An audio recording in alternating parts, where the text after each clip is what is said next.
Thank you.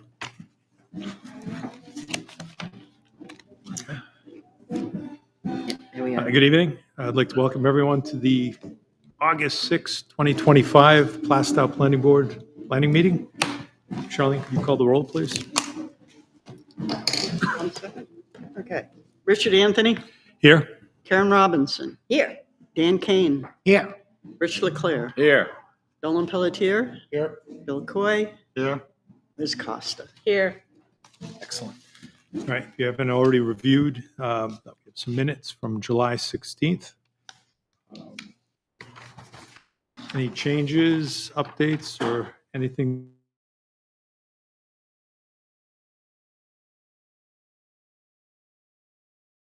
Except the minutes from July 16, 2025. Have a second? No second. All right, all in favor? Aye. Opposed? Abstained? Abstain. What's that? One abstention. So it's 401. All right.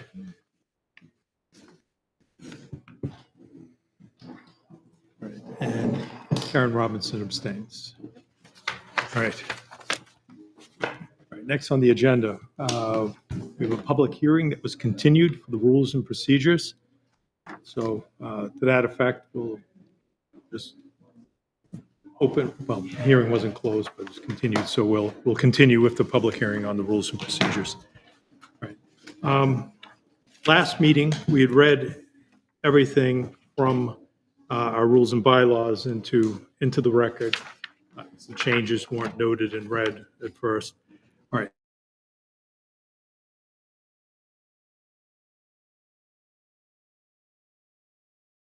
If we address these, we'll be addressing them as updates to the rules and procedures in the context of a continuing public hearing. All right, so we won't need to read the whole document in. I guess that's what I'm. Oh, man, I was looking forward to it. Yes. Again? All right. Yeah, no, So to that effect, Dan, if you want to that isn't the right one. just sort of walk us through. Okay, walk us through the changes that we have. Okay, Much better. Feedback. Okay. Wow. That isn't the right TV station. That's the wrong I'm meeting. not used to this much projection. Yeah. That's the last meeting. Thank you. Or 2 meetings ago. The way you all have this in front of you, all the changes are highlighted in red. And I think in the cover letter, I said that once I had to go back and kind of tweak some things, I used it as an opportunity to correct any spelling, capitalization. The vast majority here is grammatical and spelling changes. And when we get to anything of substance, I'll note it. So first change was to change the date to make it effective today, assuming that today would be the day we approve these. So this is all, I'm starting on page 1.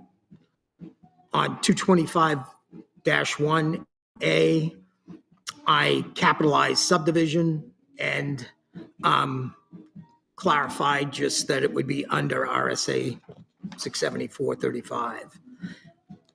In section C, again, I capitalized site plans as well as non-residential uses, and I conformed multifamily dwelling units to the actual statute. In E, I just capitalized towns, and then I set a definition for the ZBA. Page 2, G, capitalized building codes. And then set the town's legislative body versus the selectmen, because that's who approves it. H is the same thing. I clarified the approving authority is the town's legislative body. Section L, all I did was set the RPC as a defined term because we use it later on in the rules and procedures. M and N are adds, and they relate specifically to planning board fees and impact fees, which are part of our statutory duties.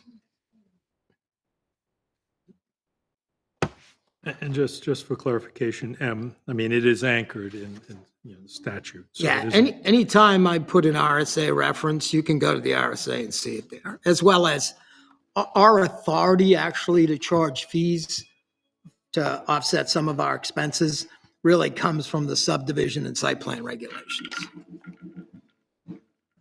225.3, this is on page 3. Capitalized code in the building code, again, capitalized subdivision and site plans. 8, and then for that, I do have 2 ads here that I'll deal with at the end of the presentation, and they both relate to fees.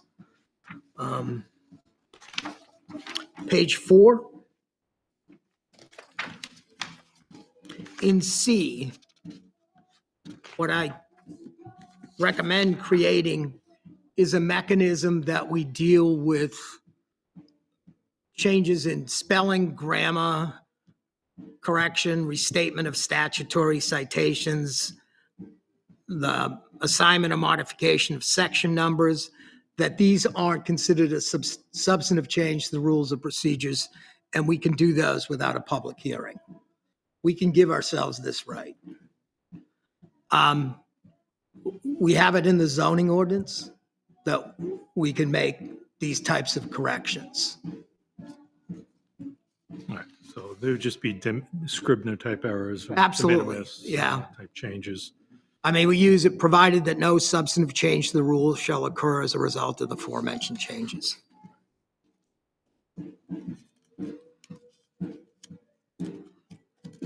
I mean, I've looked at this thing probably 30 times. Rules of procedure blind. If there's a spelling error, I've missed it, multiple times. So despite with spell check and everything else. Page 5.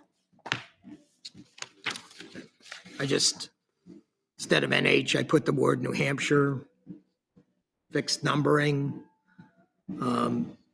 I pluralized members. I fixed the syntax, which didn't have as before it. Page 6. Just inserted the word town before answering service. On K3, I deleted the capitalized ex officio. The way we use the term all the way through is ex officio, small o.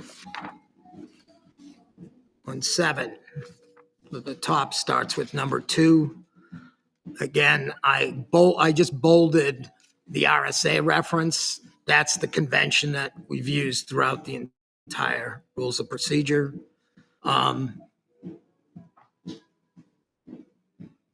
Planning staff deemed necessary by the board. All I did was qualify necessary. Number 2, I actually conformed the language to duties and responsibilities for the through the RSA, and I also matched it up to the appendix, which was an ad of planning staff duties. Number 5, again, town's legislative body as the authority.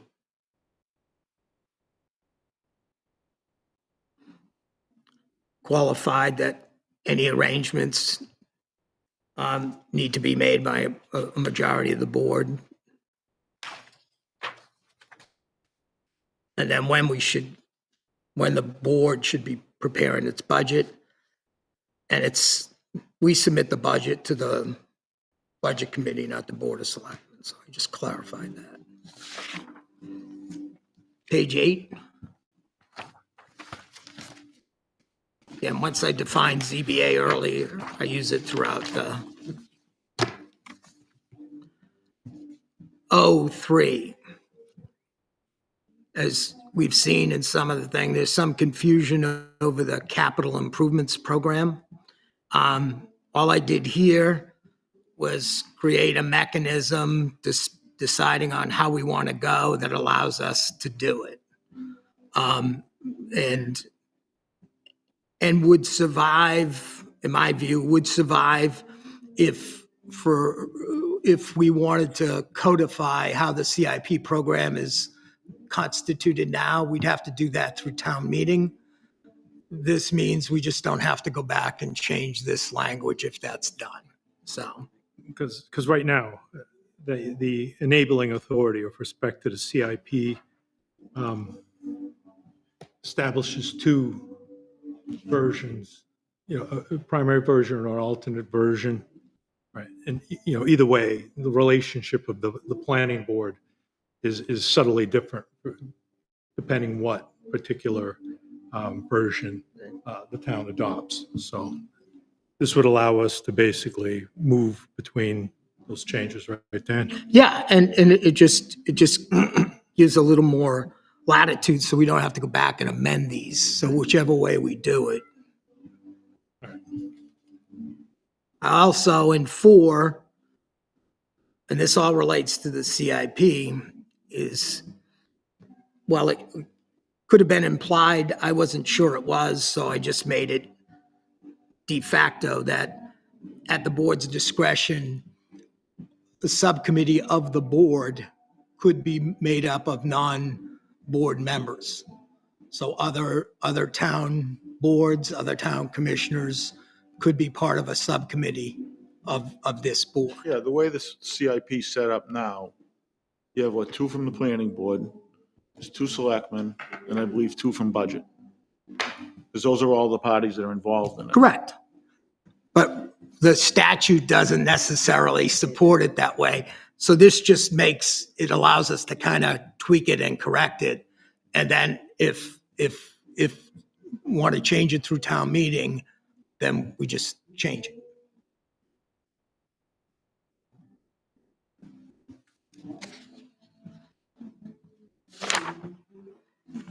Page 9. Again, I've just fixed ex officio and then bolded the RSA reference. In this, when we capitalize the word ordinance, we're always referring to the zoning ordinance. This wasn't necessarily a unique reference to the zoning ordinance, so I took away the capital. Meetings. So this was addressing the kind of time notification. So I qualified it by saying, in order for submissions from applicants to be included in the packets, the submissions must be provided to planning staff at least 14 days prior to the meeting. And then I created a kind of mechanism to give us some wiggle room, or at least the chair wiggle room. Circumstances such as minor submissions or issues in the opinion of the chair requiring prompt attention from the board, the chair may waive these requirements. I mean, there might be some, and I think anyone that's been on this board for a little while knows that, if, there's some sort of narrative or something that, precludes us from saying, something coming in or a last minute change is being emailed or promulgated. I think the only objection, I think is over time has been whether or not it's substantive or something that shouldn't be presented to us in the last minute. So I think that gives us a little latitude to be able to say that, it's not unreasonable, so then, I'm not going to say no to it. No, I think this board does a pretty good job of trying to look at things pretty quickly. So this is not a mechanism, but, the more complex a project is, I'm sorry, I need more time to look at it. And I do look at it. I know how to read a set of plans. I'll give it the attention it requires, but I just don't want to be jammed at the end and then I'm trying to figure out everything. And I'm sure I'm not alone in this. And this always gives, if it's small stuff, if it's easy to grasp, some of the recent projects have been fairly easy to grasp, Yep. you know, we can dispatch those accordingly and not hold anything up.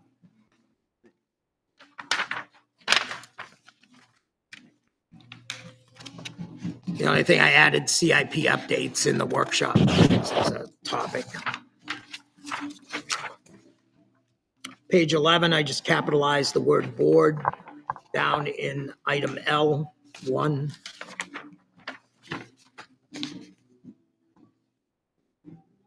On page 13, M3, I just swapped out the word meeting for the word table.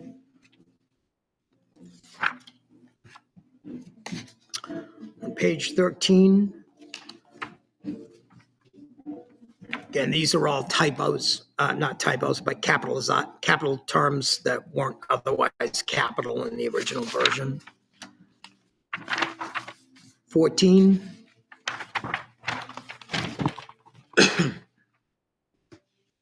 and the first change, subdivision site plans capitalization. Clarified that D1 didn't, the syntax didn't work, so I added application or other form. Same thing on D3, I changed the word file to application because that's the convention. I also, on D4, added language that comes right out of the statute that if we reject an application as complete, we need to include recommendations to the applicant of what it would take to make it complete. So I just added that in there. That would be in the notice of decision, right? Yes, yeah. On page 15, use the word may and replace the word shall. I didn't think that required a shall. Just put a qualification on the agent, that it was the applicant's agent on both 8 and 10.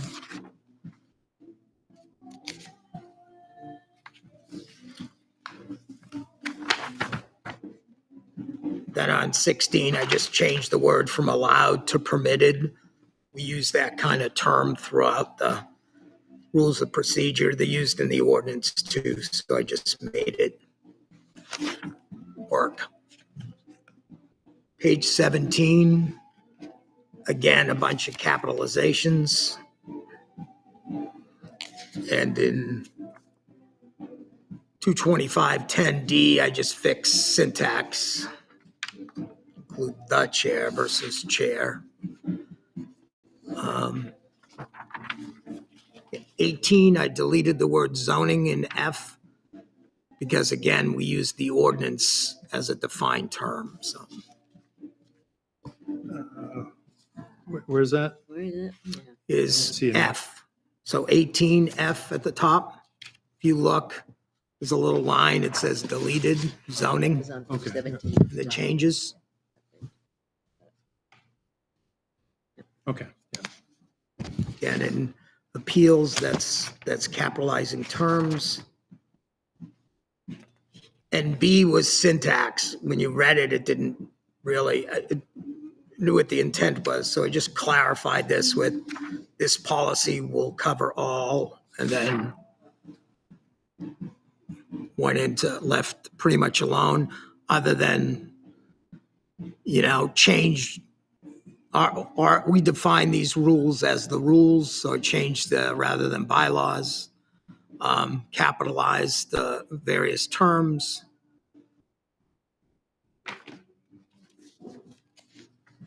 And at C, it's just capitalizations. In F, I use the previously defined term of RPC.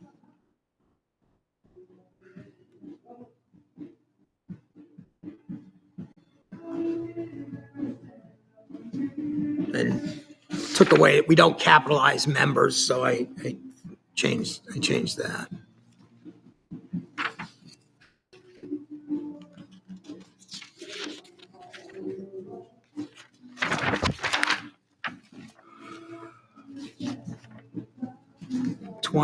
H, just added secretary in there as a member who can prepare communication to be approved by the board. Took the capital off members. Same thing with that last paragraph in below H. I just fixed the capital terms. Site walks changed allow to permit.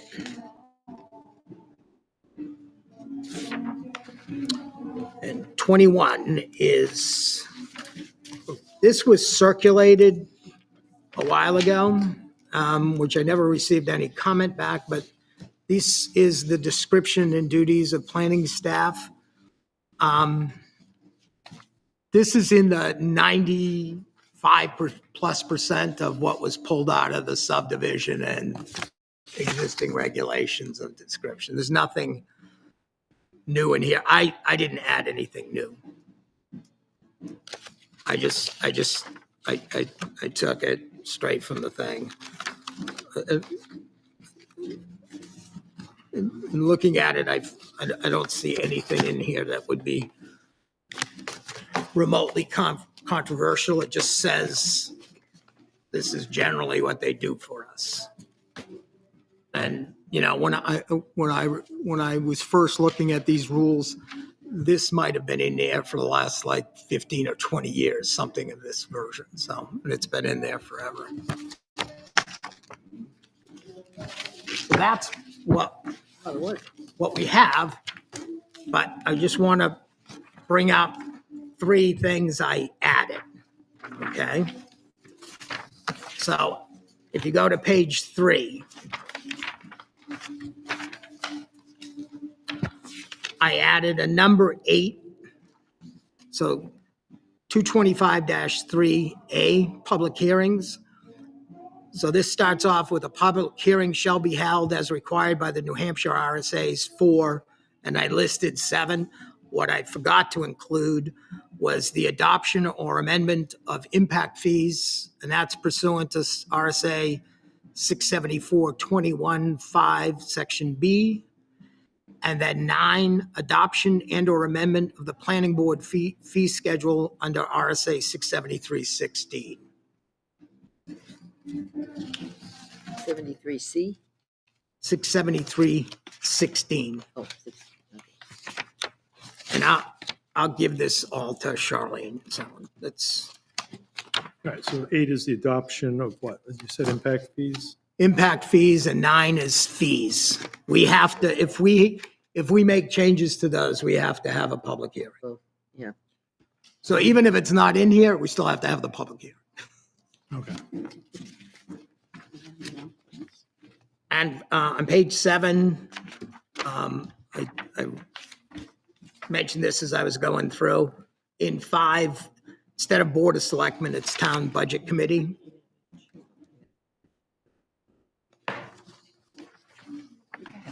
And on page 8, that's where in 4, I inserted the sentence, at the board discretion, the board subcommittees may include members of other town boards and or committees.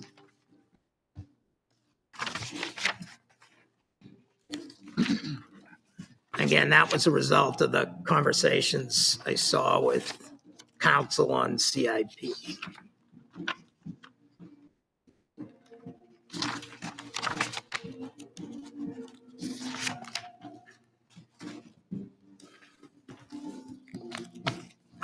Is that it? I'm just looking to make sure. Yes, that's it. And those were just to fix because of the fee stuff. Excellent. Anyone have any particular questions or? Yeah, I've discuss? got on page 9, right at the top, E, where we have in there, I mean, I can read the whole thing, but it says, you know, it's basically in the absence of the unavailability of the chair, vice chair, or secretary, the board members present shall select a board member other than the ex officio member Yep. or their alternate to exercise the duties of the chair. Right. Now, I know the ex officio can't be the chair, but it could be the vice chair. I mean, theoretically, yes, you know? So if But- you're the vice chair, then you got to assume the responsibilities of the chair. Yeah, but then you can't if you're the ex officio member. Right. You can Right. never be the chair, regardless of what You're that replacing position the is. chair. You can't And do the that. only duties of the vice chair are really to be the chair. Right. I disagree with that because of someone who's had to run a few meetings of the planning board. I just think whatever that was, it's not supported in the RSA's. For that, I'm going to disagree on that. Yeah, no, that's, I mean, but I've read this thing, it's, Well, we can all have different opinions. There's nothing Yeah. wrong with it. It'll No, makes no, the no, world I go don't- round. And I just don't agree. I don't agree with that. Like I said, I don't know what ex officio would want to be the vice chair. You made that statement. That's my opinion. I wouldn't want it. And then I know we discussed this before on page 5, number F, where it has all members of the board shall be provided a town email address. That wouldn't be up to the discretion of this board to make that decision? no, but we can make the decision about this board, you know? Right, but to get town emails assigned, it doesn't come from this room here. Yeah, Could we phrase it as should be Should be. provided? Because it represents sort of a best practice. Or may, you can put it as may. I mean, shall is an imperative. Yeah.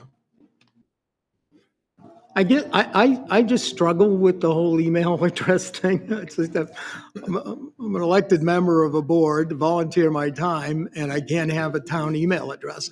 And there, let's not like, you know, misunderstand our responsibilities here as members of the planning board. It's fairly broad and it's fairly important. And, you know, we've been talking as boards in this town for planning board email addresses since, in the minutes, I can see since 2019. Oh, yeah. That's been a long I mean, And it would- again, I think the language is irrelevant. I think the notion of why aren't we being provided one? I mean, in regards to that, I've brought this up before and I've talked to the selectmen.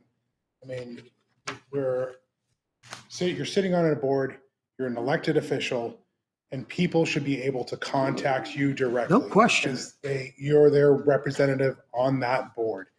And to traffic all, And no one Everything is, through no the one is, chair. no one is going to say it can't be, it won't be done. What I'm saying is this board can't dictate that it can be done. I think may is the compromise in there, not shall. But But is it going to How, happen? how about if we had something that in keeping? that I don't mind. I Let me just- don't really care. That's, Let me just put this, if we had some phraseology, it said that in keeping with best practices, board members should be provided. with a I think town we email. could, I think we just said that. I don't think necessarily that has to be in the rules of procedures. I don't, the idea of may to me is, I don't care. You know, I don't think it matters, but and I don't think what this does is dictating to the town what they should do, okay? Or I don't- town and I don't care if you administration. put the word you suggested, like, instead of may, suggest that you have it. Suggest may, one or the other, I don't care. I mean, just from an editorial perspective, it is a best practice. And it's worth noting that when our planning board attorney was surprised at the fact that we did not have Not have, sort of right. dedicated town emails, Didn't. he was taken aback a little bit. You know, he didn't opine greatly about it, but it was just, was under the impression that we had. So it'd make right to knows a lot easier. If someone were to say, I want to see all planning board correspondence from member A between the time period of this time and this time, that's a straight IT query. I don't think anybody's arguing the merit of what you're saying. It's just the way it's worded here, that's all. I'm not arguing the merit. It's kind of out of the scope of what we do, that whole thing. It's just, that's like, doesn't really do anything. We can't do it. So if we were to change it to May? I just changed it. Okay. I'm not, I mean, I don't want to Just spend that by, much. just by consensus, everyone okay with it being changed to May? Yeah. No? I'm not a voting member, so it doesn't matter. Okay.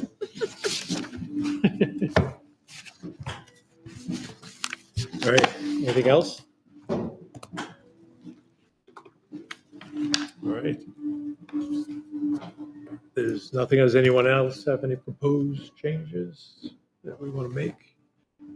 So if not, I think the next part of the process would be to close the public hearing. Yep. And then, Just housekeeping. So on page 6, go from L to O, and then M have disappeared. L to O. Did it not change? Are you objecting that there's no M and Keeps N? printing like Right. that. That's a secret annex, and we all agreed not to There's talk something about. secret left out. Oh, yeah. I understand that. However, do we But want to read? if you see what happens, for some reason it went to O, so we'll just change it. So that obviously should be M. M. And then where P is N. And if you see what happens, it goes back to O on page 8. Yeah, and on page 8, I mean, that Okay. provision oh, for it housekeeping. looks like it allows should be actually- Q. Yes, and so that's exactly why I put it in there. Because there's no substantive change. Okay, it's just back to format. O, but where's the Page 8. MN? Yeah, I Hey, wait see one the sec, M. wait, Where's one the sec. N? Excuse me, what? On page 8, it says O, committees and commission members. It should be Q because it goes P before that. yeah, but P should have been N. The P should Yes. be N, so then So you on page still need- 7, Oh, P okay, so is this should be- being changed to N. Yes, Got it, okay. MN. Just want to make sure. Oh, right. Yep. Yep. It's fine. On the version I have, it's M and N, not, so I'll send you this one. Very good. I did fix that. Okay. Nothing else? So I guess at this point, we'll close the public hearing and then we're going to vote. Whether or not, if we want to vote. No. So as of 5 minutes past 7, I'm going to close the public hearing. All right. And I guess I make a motion to accept the bylaws and rules of procedures of Plastow Planning Board as read into the record and with subsequent changes as noted during the public hearing.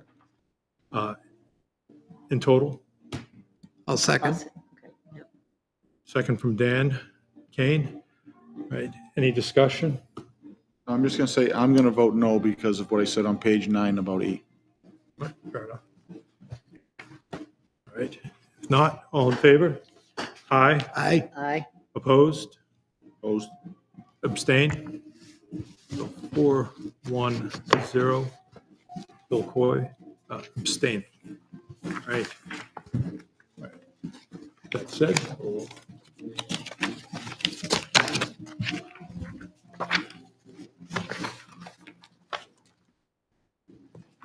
all right. Closely related to what we discussed in the rules and procedure. I think I circulated an email, and I think it should have been printed out. Just because there was some question with respect to how our CIP committee, Oh, is this the email right here? well, there should be a cover letter on it first. It should be the one that's from It's in the packet. EBOS. You have it? Looks like this. That's going to be the email chain.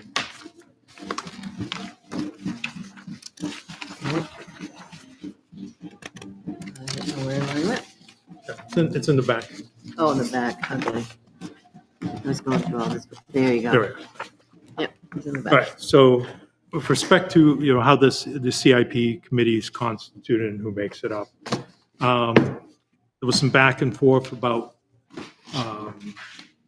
who was going to be, how the chair was going to be designated. And in the course of researching that, you'll see that we went all the way back to 1984, all right, when a warrant article, again, was adopted to establish a CIP committee in Plastow. And again, background-wise, what's important with respect to the CIP committee, if we have a CIP committee, capital improvement program committee, we're able to assess impact fees associated with certain site plans that come before us. All right, so the CIP committee then, as it has been in the last couple of years, had members from the budget committee, the Board of Selectmen, and the planning board, and would either be chaired by the planning board chair or somebody designated. Right, and they'd produce a CIP document that then would use to inform the process of drafting warrant articles to fund various aspects of the CIP program. For instance, an ambulance, a truck, a fire truck, et cetera, et cetera, et cetera. I believe the requirement to be part on the CIP committee has to be more than $10,000, something along those lines. It could be. Yeah, so I think that's a minimum requirement. That I'm not positive. Generally, it tends to be anyways. Yeah. It's usually for the Large purchase. end items that, that maybe we don't There's a- necessarily want to bond out. in one As a city. rule, it tends to be vehicles, right? Yes, it's a lot of vehicles out there. All right, so the way it was adopted, say, why don't we just read the, if you go to like the page 5, so I think it's RSA 674:5, outlines 2 distinct mechanisms for preparing a recommended capital improvement program. The first allows the local legislative body to authorize the planning board to prepare and amend the CIP. The second permits the local legislative body to authorize the governing body to appoint a CIP committee, which must include at least 1 planning board member and may include members from other municipal boards. All right. So in Plastow's case, the legislative body adopted Article 51 in 1984, which authorized the planning board to prepare and amend the CIP. All right. Now, assuming that this hasn't been amended between 1984 and 2025, all right, that's at variance with respect to how the CIP is being administered right now. I mean, so in essence, it looks like the practice sort of maybe devolved into sort of the alternate process, all right, as opposed to, But the governing body never approved it right. either. I think So it didn't I think even that's the get point. to the alternate process. It just changed, and there was no mechanism. This is, I mean, I went back to 2018 in the minutes, and there was no mechanism in the planning board minutes that changed the practice. It just kind of Right. morphed into Yeah, and what I it don't is think the currently. planning board could change it if it wanted. It couldn't, even if it wanted to, right? Again, this was adopted in, 1984 as Article 51. Well, I mean, the last time, so I think it right here, Article 51, it says to see if the town, again, page 7, Article 51, to see if the town will vote to authorize the planning board to prepare and amend from time to time a recommended program of municipal capital improvements projected over at least 6 years pursuant to RSA 674:5. So, It's too bad Tim wasn't here because he'd have the knowledge Yep. of everything. Because Tim's been the chair of the CIP for as far back as I can I know remember. of. Yep. Right. So it's always kind of been with the planning board because Tim's was the chair of the planning board. Then He's the one and that then ran- as the planning board, we said, yeah, Tim, keep Yep. doing it.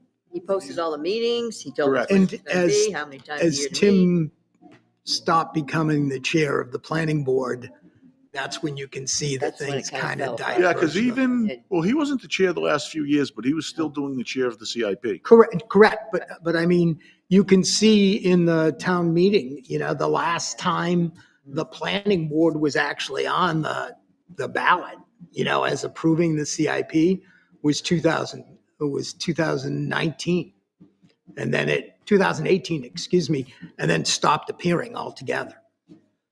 So up until that time, I can see actually in the minutes that the planning board is approving, going through the details, slogging through, approving the CIP.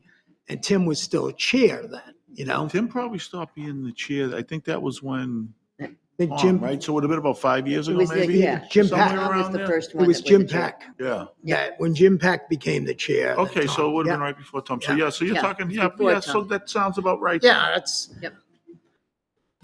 So the aspect here, I think, to correct this is, I think the planning board has to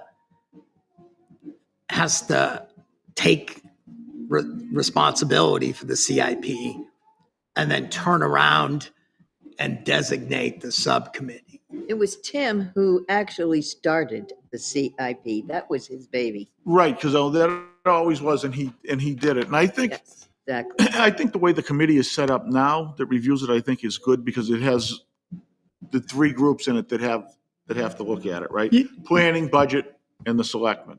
Because that's really, and I think those three groups should be involved in a committee like we have now. I think that's important. And I do think there's no reason the planning board, and they should, that should be their document that gets changed and everything. Yeah. Yeah, and That's how I think it should be. no, I agree. I think if you- just if you- procedurally, we have to go through a step and then, If you look And at, if you look fix at, it, if you you know? look in the email chain, yeah, I mean, that question is put to, council as a potential remedy, Yeah. right? Where we adopt the CIP committee as constituted, all right, as a subcommittee to the planning. Yeah, because I mean, it's set up as a committee now, however you want to call it, subcommittee, committee, whatever, but there is Well- one now. Yeah, but you want to, but it's being, I mean, there was even some email traffic where some people were opining that it was a subcommittee of the budget committee, which is like, I never saw or yeah, heard I that know, but because that that's was, in the historical record. but those are people, you never know. You hear all kinds of things out Yeah. there. Now and then you got to learn to turn stuff off. But, right now, I think it needs to be sort of at least procedurally remedied. Yeah, which is fine. And I think what we just said, I think is the solution. The document should stay with the planning board. Right. And they should prepare the planning board. And the planning board should prepare it probably as part of, with the committee, right? Because everyone has to talk, right? Because the budget committee and the selectmen at some point have to vote on it. So I think that should be involved in the process. Well, you would have They're the the ones that subcommittee, prepare the it. subcommittee could do what the subcommittee be doing of the CIP as it historically is done. They've met a couple times. I'm not clear as to what traffic is going, from the town, department heads and things like that are going in to inform the process. I know that there's probably a spreadsheet that we would like to nail down. Oh, Tim had a That's a spreadsheet. Tim had a Tim has spreadsheet. everything. Oh, Tim's got everything. So that's the starting point, is to get what Tim's document is. And I think really the only thing that changed in that for the few years that I was on it with Tim is the numbers. Yeah, I mean, there was updating of numbers if there were questions of inflation, or if, let's say, an article didn't pass, so then your funding mechanism theoretically. You might have to increase You it. might have to increase it. Correct. Then there's a drafting of a document. I'm not exactly necessarily clear about what the editing process was for that. But then the finished product should then come to the planning board then. Oh, and With a Yeah. report where we would vote That's what to he did. accept correct, it. the planning It board, did. the planning board exactly what should he have a did. look at it, absolutely. I agree with that. Yeah. I don't think anyone would disagree with that. Yeah, I think we just need to reset and, get the documents from Tim and move forward from that. Maybe have that conversation. If Tim can share it, have that conversation at the next meeting. Yeah, and I'm all in favor of the committee, like keeping the way the committee is now. 2 from the planning, 2 from budget, and 2 from the selectmen. To kind of review it, and then boom, it comes back here. But then I think the question of, if it's the first method that we have here in terms of CIP committee, then there would be an appointment of a chair. It doesn't have to be the planning board chair. No, it doesn't. No, The chair has always Actually, it come was from the two. planning It was board. the chair and then he picks Or they somebody. designate. I did Right, it. oh, right. The chair either does it I or did they it with them. designate someone to be the chair. Right. But that chair should come from this room. well, it would just, that's perfect, and that's the solution. But for me, it's like, I just want to make sure procedurally, now that we're kind of here, that we make sure we've done everything that we have to do. And given that we've never, in the eyes of the local, of town meeting, we've never not been the responsible party for the CIP. Right, it came I'm not so from sure we have to necessarily do anything other than appoint the subcommittee. Yeah, which I can already tell you, it's already done from the select. No, They no, do it but every year. I think the planning board has to do Sure. that. Right, That's, right, and then figure out who you want to be the chair. yeah, and I think that's what we have to do. And then I think that, you're right, I agree, I think that's it, and then when the subcommittee, whatever you want to call that committee, finalizes between, planning board members, budget, and BOS, then it's got to come back here. Yes. Yeah. All right, so. Are you all right with that? Or you think? Well, procedurally, I think it should come back, and then. Oh, no, we have no, to- we no, have but I accept mean, it or not I- accept it, or I- make changes to it. I think the only thing we have to Just- do is just We- create the subcommittee, Yes. It's true. I'm just trying to think, mechanism wise, do we just want a motion into an I think we just a motion to create the subcommittee Yeah. consisting of 2 members of the budget committee, 2 members of the You board of either do selectmen. that consensus or whatever, because I know when Yeah. we appoint like our committees at the beginning of the year, it's kind of like a consensus, okay, I'll do it, you'll do it. However you want to do it, you want to make a motion, we make a motion. Well, I think just to, just say that we're going to, so that it's a formal, Yeah, it's a however you formal want to do it. subcommittee of the Yeah, whatever you wanna do. planning Right, it board. comes back to us. All right, so I make a motion that that the planning board constitute a CIP subcommittee consisting of 2 members from the budget committee, 2 members from the board of selectmen, and then 2 members from the planning board, and a chair to be designated by the planning board. Yep. All right, so Yep. do I have a second? I'll Second second. it. Oh, Go, Karen, okay, go no, ahead. that's all right. I'll second it. Seconded by Karen. Any discussion on that? Oh, I'm sorry, I missed a second. Karen, It I keeps- don't want to get hit by the cane.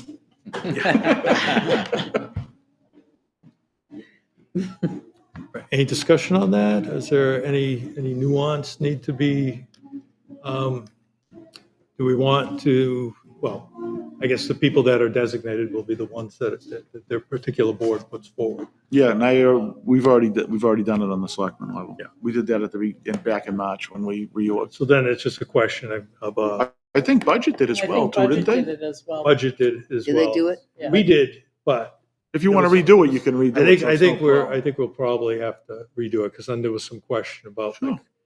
whether or not we could have 2, do we want alternates on it too?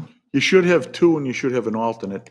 That way there, if Yeah. the 2 I was an appointed, alternate one year, but then I right, went. and then if wasn't somebody a member can't the make it, next then the year. alternate goes. But you try not to have the 3 there because then it's got to be posted as a meeting, right? 'Cause you're Right. all there at once. Yep. But yes, there should be an alternate. Okay. Yeah. Do we need to rephrase that motion or as being, I'll rephrase it as being, do you have something written down there? We want to probably append, Yeah, you could say the planning board, budget, and the board of selectmen all will appoint 1 alternate. Make sense? Something like that? each of the respective boards will appoint an alternate in addition to the 2 members. that There you they go. designate. There Yep, you go. perfect. Yep, perfect. All in favor? Aye. Aye. I, Opposed? Abstained? So 500. Now do you want to appoint? Yeah. We'll think about, Did a we'll think lot about of that. years. Because I'm of the mindset that I'm not adverse to a member of the subcommittee being chair of the, Yeah, you can obviously, if you don't want Right. to, if I you mean, don't want so I to be mean, the chair. it's, but if it comes down to it, then I don't mind chair. Yeah. So we'll kind of have maybe some informal discussion then between now and then. Yeah, because fairly soon that committee was going to have Yeah. to start to meet Yeah, you gotta have because, their, right. because of the warrant articles and everything else will have to get done. And then, whatever, probably we'll circle back to Tim and kind of just get a feel for what the They mechanism didn't meet a was. lot. They didn't meet a lot, but they had like 3 definite ones. Yeah, there were like 3 meetings, Three and I good know, and I meetings, believe Tim would also reach out to, say, like, the fire chief, the police chief, and everyone else to see if they had, anything to add or they want it changed. Right. To the CIP, for the numbers, things like that, so. So I know the chair would have to reach out and do things like that. Is there a So, rough, fair enough. We'll then, maybe we'll, what was that? Mr. is there a Pelletier? rough date when we're gonna start the CIP meetings? Honestly, in my opinion, I think Yeah, September. they should be starting September at the latest. They historically, they've usually started July, August. So July to kind But of now you're set. sitting, August would be tough to get it done now, but I think if you can start September. Yep. And if you have that template from Tim, a lot of it's kind of already done. Unless things So- have to come off. So let's do this. We'll, Should get maybe it. next meeting, whether we'll designate who on the planning board will be on CIP. I'll have at least some conversations, maybe with Tim, to kind of flesh out what the process was. And then we'll appoint members and see if there's any appetite for anyone else to chair it. If not, then I'll chair it. Yeah, and whoever's the chair, it'd probably be a good idea, sit down with Tim to see how we calculated Exactly. everything. All right. Anything else on that? All right, so next on the agenda here, we have, should have had something in terms of a discussion on proposed zoning ordinances. And just for context, we did send these out for comment to the various boards, include the ZBA, Board of Selectmen, Health Officer and such, I believe. No, we didn't, I didn't see anything. I gave it to the town manager Yeah. and presumably he would circle that to anyone he thought. I gave it to the building inspector. Yeah. The ZBA got back to us saying that they didn't feel generally comfortable, Yeah, I think that was the Commenting, sense. which coming is from the ZBA. not unexpected, but Right. I So- didn't want to exclude them. How many members are there on the DDA now? There are And again, the comments are not whether you like it or not, presumably as voters, we'd make that decision. The idea was to look at, like structure and things like that and take Yeah, a hard if they're look. if they weren't comfortable with opining on it, I mean, I don't necessarily agree with that perspective. I think you can opine on something that's proposed and it doesn't preclude you from, having to recuse yourself or not. No, but it's not as straight and narrow as, say, the town manager opining on it, or even the Board of Selectmen, is they're going to render opinion at some point in time. So it does, their room to maneuver is more limited than others. So I didn't find it problematic that they didn't, but again, I wanted to give them the opportunity. When these were written and then everything kind of got passed, I'd say 95% of what get passed is at least conceptually reflected in these. They need a little bit of tweaking. I stopped really editing, and I think the feeling of the committee was, let's see what kind of comments we got back from everyone and then move forward. Because then at least we've got some constituent comments and then we can incorporate those and tweak them. I'll tell you, the biggest thing is the ADUs, because our rules, which actually I found generous as far as ADUs, still need to be tweaked, because there's for instance, there's a limitation that you can only have one electrical connection. The state said, no, you can have a separate one for an ADU. So, and there's little tweaks here and there. So, the other two kind of changes of note are multifamily use in a commercial district. that impacts all the commercial districts in town. And so in this draft, I did incorporate that, and it permitted towns to set up some restrictions, like it had to be a mixed use, had to be, you had to have some commercial use. If you did a multi-story, you had to have at least commercial use on the ground floor. And so that language is in there more as a placeholder, not necessarily as a recommendation, but whatever the state allowed us as towns to kind of include in an ordinance, I included, and it's easier for us to take it out if we want to move things around a bit, and then now you really can't define a use based on a familial relationship. So they've changed that. So that definition got tweaked a bit. Still doesn't change the general occupancy, but it is, if you're calling it a single family home, it doesn't necessarily have to be one family, and in our zoning ordinance, we define family and families and the like, so that there's some changes there that we play around. And I used other towns, they use households that accomplishes the same thing. Now, is that strictly to commercial, like our C1, C2, or are we, It's also or is C3 too. industrial No, subject to no. this? So what it does is any commercial land that would abut an industrial, you can exclude that from the multifamily housing, so in this case, multifamily housing would never abut an industrial use. Because it was in an editorial from somebody in Concord where they were talking about that with respect to industrial Yeah, you can, controls you want to put in place. and in the draft of that, I exclude any abutting land to industrial. Again, the statute gave us as towns the right to do that, so we did it. The challenge is going to be in C2,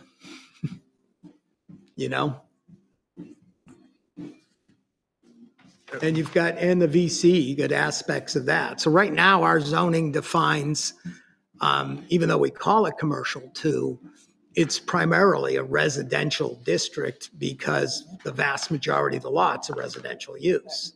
Same thing with ICR, same thing with VC. So to me, as you look at it, the predominantly commercials or commercial use districts are C1 and C3. And I don't necessarily think it's a bad thing allowing multifamily use, because we do have some property that's in commercial districts that may be better suited for a multifamily, use, and maybe mixed use with some commercial development, on the ground On floor. 125 there. It'd be Yeah. nice to have something like that. I don't know if it would necessarily hurt, Right. Right. Some, sort of a Londonderry type thing where you have shops and then something on Right, top, or Right, that's what I was trying Kind to of a think for Haverhill thing as C3. well. or a Haverhill thing, yeah. Yeah, it's quite common down in the. Well, in downtown, right? I mean, the challenge with what we have is there's also this notion in the statute of adaptive reuse, encouraging the reuse of existing commercial. Given that most of our commercial development, at least in C1, is single story. I don't know how much of that could actually These work. skyscrapers. Yeah, Oh, God, please. but I was gonna say we need to bring back the drive-in movie theater. There you go. Along with the 7-Up plant. Oh, geez. but what's coming out of the state is want you to build houses. Yeah. And I think next year is going to be, there was a lot of stuff that at the last minute got croaked that I don't think is dead, just from So, the but this stuff. is, but they're pretty much done right now. Yes. I mean, so whatever's come out of Concord has been Yeah, and the passed and governor signed has, or shot down. yeah, the governor has pretty much signed everything. Or vetoed it. I agree with Dan. I know a lot of this stuff's gonna circle back. Yeah. So the last thing is the building code. So they've virtually eliminated any local changes to the building code. Okay. And under RSA, I forget what, 674. What do you mean, local changes to the building? If you could, up until last year, propose local changes to the state building, the building code, and have them essentially in place, so that you weren't necessarily 100% following the IBC or the IRC or, anything else. That got eliminated last year effectively. And building code used to be generally could be amended or adopted. At least the enforcement process could be adopted through the zoning ordinance, and in last year, the legislature forced it to be adopted through the zoning ordinance. This year, they've effectively changed it and pushed everything back to the building code. The problem is that doesn't take effect until July of 2026. And the one of the concerns, and one of the concerns I have is we've never adopted the New Hampshire Building Code. The building department has, but in terms of as a town, we've never adopted it. And we might be having a little hole in the donut because without adopting the building code, how do you then enforce it? It doesn't isn't just superseded by what the state says? No? All right. No, not in the sense of an enforcement, because you have to. So it's still adopted? We would It's still- adopt it it's- through zoning, right? Yeah, Okay, yes, so- but for like 6 months, or 3 months. And then it reverts back to RSA 155, which is the state building code. This to me is a classic, okay, Mr. Cleary, what do we do? In all honesty. Well, why don't you, just for the sake of it, if the board's on board of this, then put together sort of a query that we can, run across. If this is the sort of thing that we want to have some guidance on. And he may very well say, I think you can let this take care of itself, which would be my preference, quite frankly, but It probably will. yeah. But I think we should just get a little input from him. All right, so we want to just frame that query, I kick will. it over to me, and I'll do I'll that. send it over to Claire. I'll do that. At some point. Well, Attorney Claire. Soon.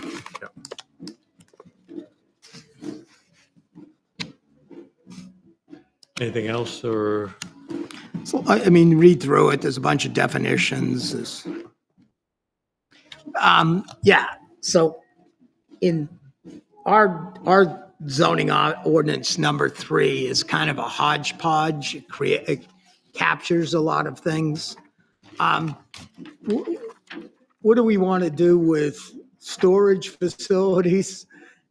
Oh, my God, I couldn't believe that. Is that in the back now, not in the front again, is it? No, it's just, it's, as we were going through this, there's some language in there that I think requires a little bit of attention, and then temporary structures, Is that going to be in Z26-3? All right. I think, well, Unbelievable. I'm sympathetic to the fact that there should be something that talks about temporary structures. I mean, I think, just to recap, I think there's nothing that, if you don't define it, what a structure is, right? Everything becomes a structure. And whether or not it's enforced or not becomes just a matter of like, if you happen to be on being the enforcee or something like that. But right now, there is nothing that governs. You can put something up, take it down. We'd be providing them a mechanism to say, I want to have a temporary structure. And, the public hearing last time around was, people I think you're taking away their right to have a temporary structure by doing this, so. Yeah, I look at this, last year until we tweaked the definition of structure, every one of those things was unlawful, And to the extent that anything now is greater than 200 square feet is unlawful, just by definition of the building code. And you're just relying on the lack of enforcement as a kind of permission slip, which may be fine. And, being sympathetic to the structures that are up there that are called temporary, but when the structures have been up for multiple years, it's no longer The temporary. temporarily permanent. Yes, right.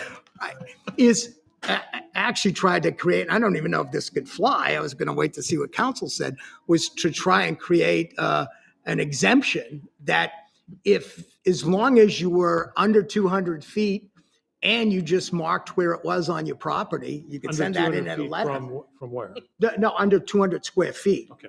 And then you marked it on your property, so you weren't sitting in the setbacks. I mean, theoretically, I mean, And you're right now, free I and mean, clear. right now, I mean, if someone were to say that, you got people that have temporary structures to put in a car or something like that, but is there something that, how big can said temporary garage structure be? There's no- Could you have a giant temporary garage? in Well, how the back about that of your one house? that's right on Sweet Hill Road? Well, naming names. Well, It's a little bit of a giant. the whole idea is there is a current provision now in our building process where we don't require building permits for anything under 200 square feet. That's already baked into our system, provided that you still have to submit a plan showing X marks the spot.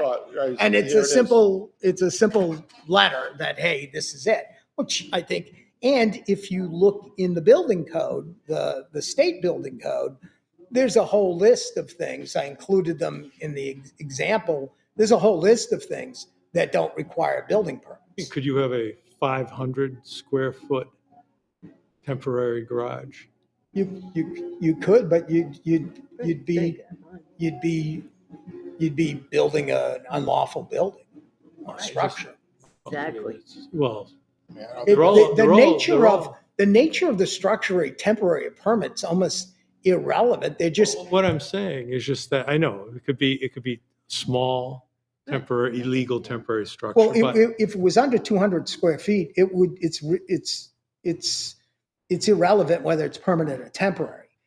And 200's a reasonable number. Yeah. I think. That's reason, you start getting over that, it starts getting, That's a 10 by 20 building. You know. know, How I many mean, motorcycles do you own? I guess what Or a I'm saying camper, is I mean, that, that's the whole thing, is like people have their big campers and then they have to get a big temporary structure to store them over the winter. So it's like, that will, I mean, you could easily go over 200 square feet if you have a large camper that you want to temporarily store during the winter. well, remember here, all we're talking about is getting a building permit. That's the solution is if you're going to have a quote temporary structure, and temporary is ostensibly describing the construction material, that that's, I guess what I'm saying is that I think that on this, if there's good stuff in here that can be sort of standalone, as a warrant, and then the one that's going to be controversial, carve it out as a, well, here's the thing is, I took the stuff that kind of was on the cutting room floor last year, brought it here. Let's take a look at it. If we don't Yeah.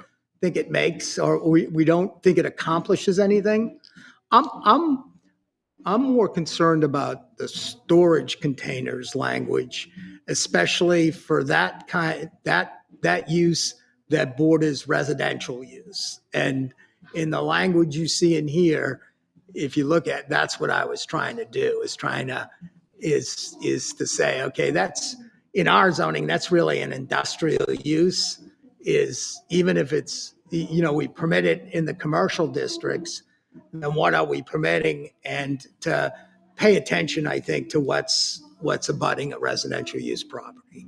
That's the takeaway there.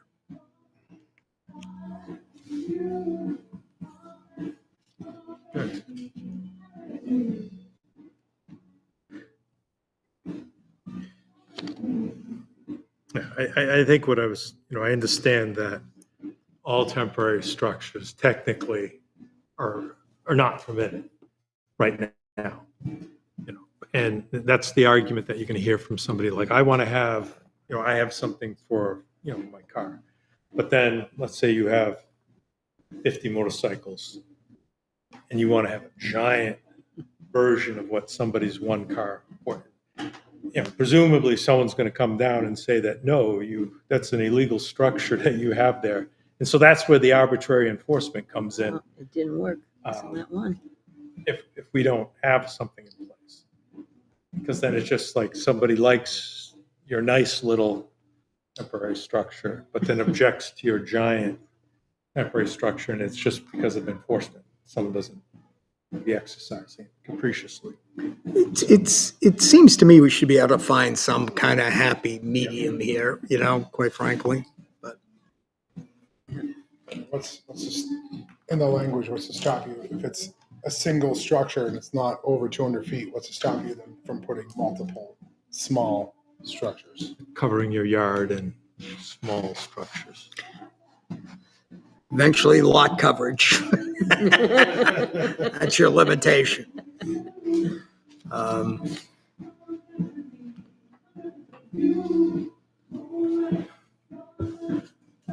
The only other thing I would point out is I put that prime wetland setback thing. I got that. And again, for anyone listening, what's the logic by revisiting this just again? Well, the thing is just it was ostensibly a placeholder, so it had no meaning in a sense. I just put the placeholder equal to the wetlands greater than 3,000 square feet. And if we want to revisit prime wetlands in the future, we can revisit it with with any changes in setbacks, if that's what we want. But, we took a lot of grief for, having different the setbacks already in there. And then, so For anyone that's listening and watching, that's what we're doing. Yeah, this is not establishing prime wetlands. This is just fixing No, I think the prime wetland ship is sailed. yeah, I do too. I hope so. But if it ever does come back, at least the conversation is, About prime wetlands. and it's not about prime setbacks. wetlands, No. right? I don't know. It's all our land. All right. Anything else? No, I think let's wait for the comments to come back and then we can go from there. All right. Okey dokey. Thank you, Dan, good job. Thank you. Thank you for all your work. That's a lot of work. That is a lot of work. a lot of We work. appreciate it. All right. To that end, I guess we can talk about RPC, because I did speak to a director at RPC, No, I'm liking Mr. the Roche. And just to this point again, when we're talking about potential changes that might be coming down that are legislative driven, I know that New Hampshire Municipal Association puts out guidance and such. RPC is talking about, in collaboration with the other regional planning commissions in New Hampshire, will probably be putting out towards the end of the year a document that sort of speaks to major legislative changes that came down, suggested language, basically a resource guide. So, stay tuned from that, and it'll be free, from what I understand. So, Free is good. exactly. I did, again, speaking to Director Roche, we do want to have a relationship with RPC. We did go before the Board of Selectmen to kind of make our case. And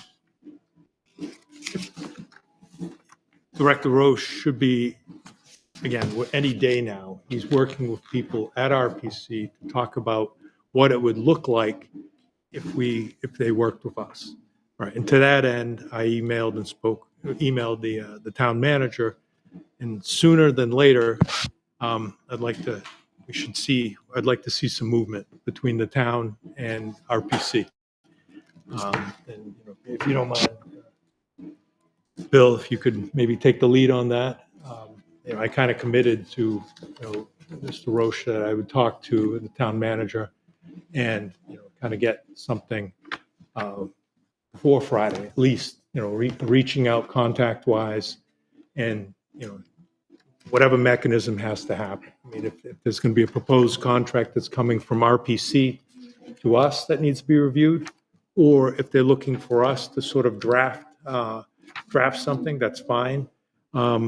If that, whatever that expectation is, I think, we've been asking since May. So I don't think it's unreasonable at this point to kind of have some hash marks there indicating when we could expect something, when RPC could expect something, and what that looks like. I'd like to, again, we might have to work with them in terms of coverage, like maybe on some of our workshop nights. So I think it might conflict with them having the first Wednesday of the month or whatever might not be good for them. So we might have to sort of adjust things if we want to have, let's say, RPC here to talk about things. I think the more we define what we want from them, then it may be irrelevant, other than if we're jammed up with a bunch of site plans.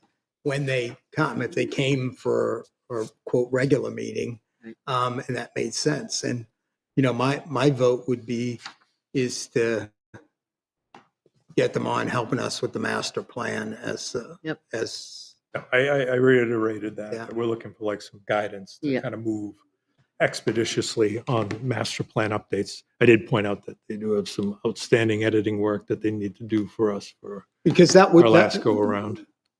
that would be as my vote anyways, that would be the area that I would spend the time on. That's what I- And we could be somewhat flexible then, just to if they can't make it to every workshop meeting and we want them at a meeting, we could probably carve some time out of a regular meeting. Our regular meetings really haven't been that busy. No, No, so I mean, if we have some, notice. but as on soon as you things, said that, Bill, they will be. you cursed us. It's not always a bad thing, though, to be honest with you. So it's that, like I said, I'd emailed last week, and, sort of this week is, where I talked to RPC. I know people are going on vacation. I think, Mr. Roche is kind of looking for at least contact as to what needs to be done to sort of consummate the Yeah, relationship. well, do we know what exactly they're looking for, what we're looking for from RPC? What do we want? I think what we're looking for, we're going to want master plan, going to want master When plan they're working a support. master plan. Yeah? We're probably looking for, maybe some, it's not bad with respect to end of the year type legislative analysis in terms of warrants and such. Um, I think if there was something that required, if there was a particularly hard application that was in front of us, they're amenable to having that type of, providing that type of analysis. So, I mean, so basically, it's going to be structured at least like on an hourly rate, ad hoc type, X number of hours equals. So you're looking for an hourly rate Right. is what we're gonna look for. Well, I think that's what we came away with. We already have the proposed terms. I believe there was sort of a, I looked it up tonight. Trust me, we do. Yeah. I mean, so I thought the plan was to have that looked at, maybe vetted by, yeah, Council it and needs to be drafted up in some Yeah, sort of, right. something that can be signed by the Right. town manager. So well, he actually drafted it as an agreement. Just there were aspects of that. needed to be fleshed out a little Yes. bit with the necessary accoutrements. Yep. So if that needs to be resent, somebody doesn't have it, we can always resend it. But- All right. And all right, I don't have anything else unless I forgot anything. Is there something that, I have one item is okay? we got a letter, I think at the end of June, on request for comments from, I think the engineering company that was working with New Hampshire DOT on the traffic calming. Yes.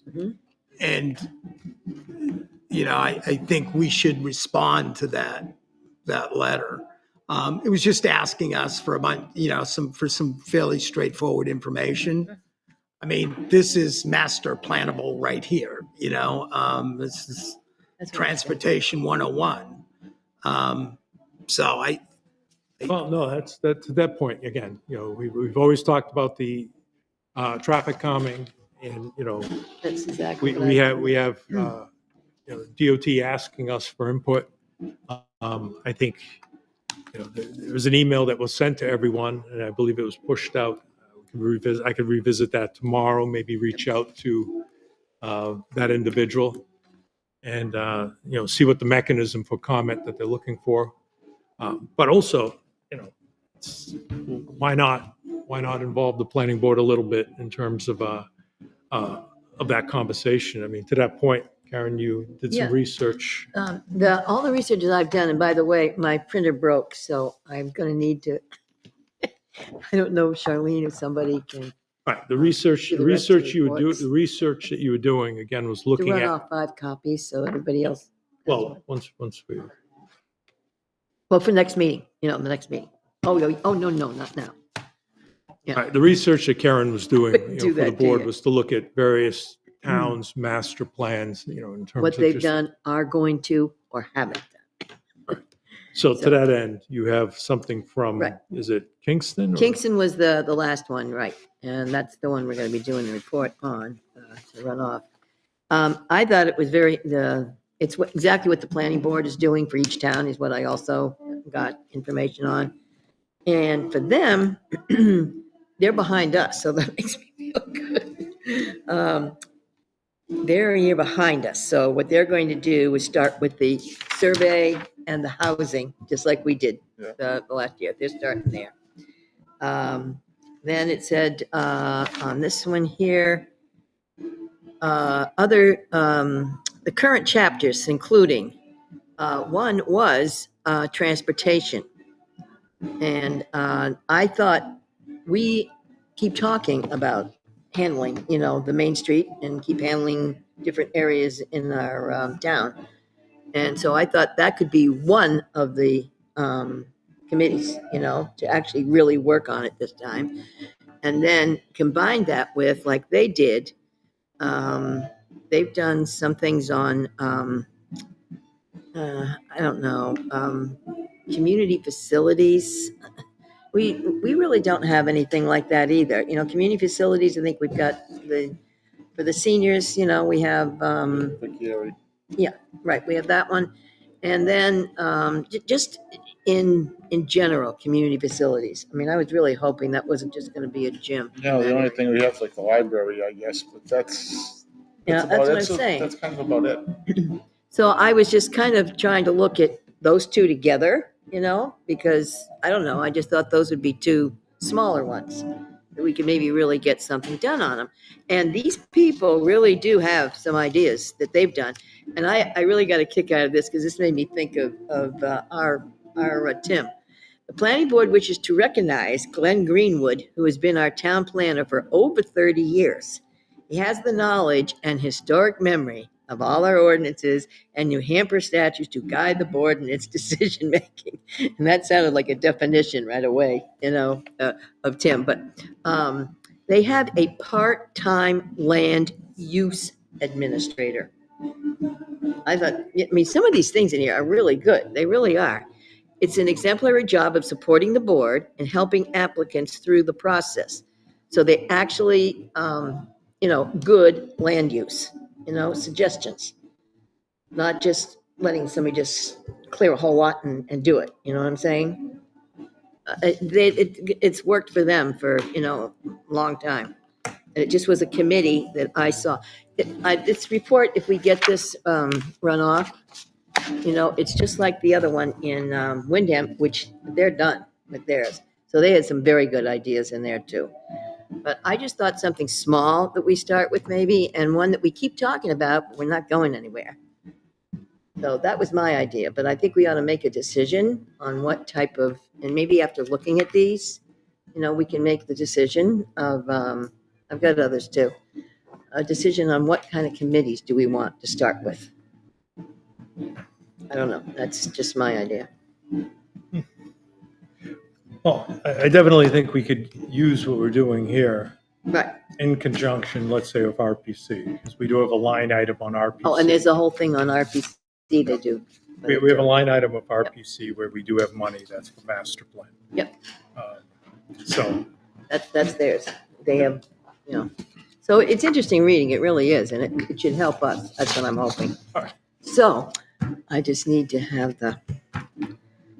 my printer stopped after 2 copies, so I need to so between now and the next meeting. Yeah, for the next meeting, yeah, no, probably nothing at now, least- nothing now. Did it run out of paper? Well, no, my husband figured that out. Oh, my gosh. He says, "What are you running off?" I said, "Oh, just a couple reports." And then he goes, "How many pages?" And I said, they're each 10. And he goes, "We don't have any more paper." I said, "Okay." So I got in trouble for that one, but anyway. All right. But it really is good reading. It really is. And you all have the other one still too, if it's finished. So, that helps too. And then I have the third one still coming in. So Excellent. that's it. All right. Does anyone have anything else? I think that's all. Excellent. Right on cue. All right. There they go. Yeah. Good night. If there's nothing else, then as of 8:01, I'll close this meeting on August 6th, 2025. Thank you.